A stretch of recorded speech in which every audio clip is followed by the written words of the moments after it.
Tokes, this is certainly a significant development. The decision by Facebook to suspend the former United States President Donald Trump from their platforms has been upheld.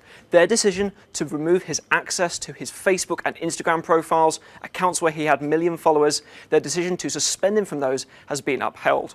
But Facebook has also been told to review its decision to make the suspension indefinite, and they have got now 6 months to work out what policies they can implement when it comes to the former US president. This all comes in a decision from Facebook's oversight board. I want to take you through some of the wording of their decision that they have here. As you can see, the board here upholding that decision to suspend Donald Trump. But they say further on in this statement, it was not appropriate for Facebook to make this suspension indeterminate and standardless. This is concerning when it comes to other Facebook users. In this judgment by Facebook's oversight board, they note that their normal penalties on the company comes to removing violative content or imposing a time-bound period of suspension.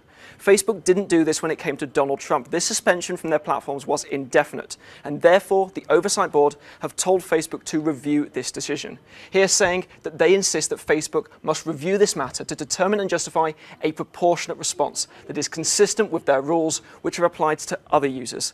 Essentially here, the oversight board saying that Facebook should treat Donald Trump like every other Facebook user, like every other billions of users that there are on Facebook right the way around the world. And Facebook now has 6 months to review this matter, so until that time, it appears that Donald Trump will remain suspended on that platform. It's certainly a two-worded response, what we were not expecting perhaps from Facebook's oversight board. But let's break down a little bit of context as exactly what led to this decision.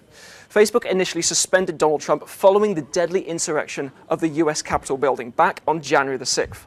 After months of both Trump and his allies using these platforms, using Facebook, Twitter, Instagram and others to dispel and share false information about the US election, the Capitol building in Washington, D.C. was stormed by a number of Donald Trump supporters, leading to the deaths of 5 people.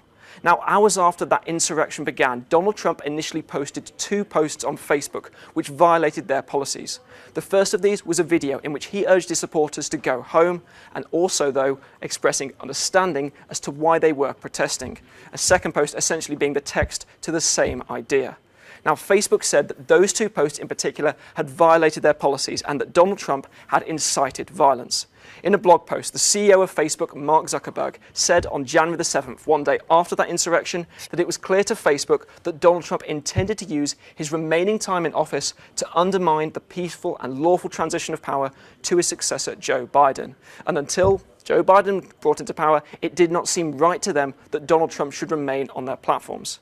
They initially handed this decision of his suspension, though, over to the oversight board, and we now know, Tokes, that while Facebook's decision to suspend Donald Trump has been upheld, they also now, the company, must review that decision and work out a proportionate response and not make the suspension indefinite.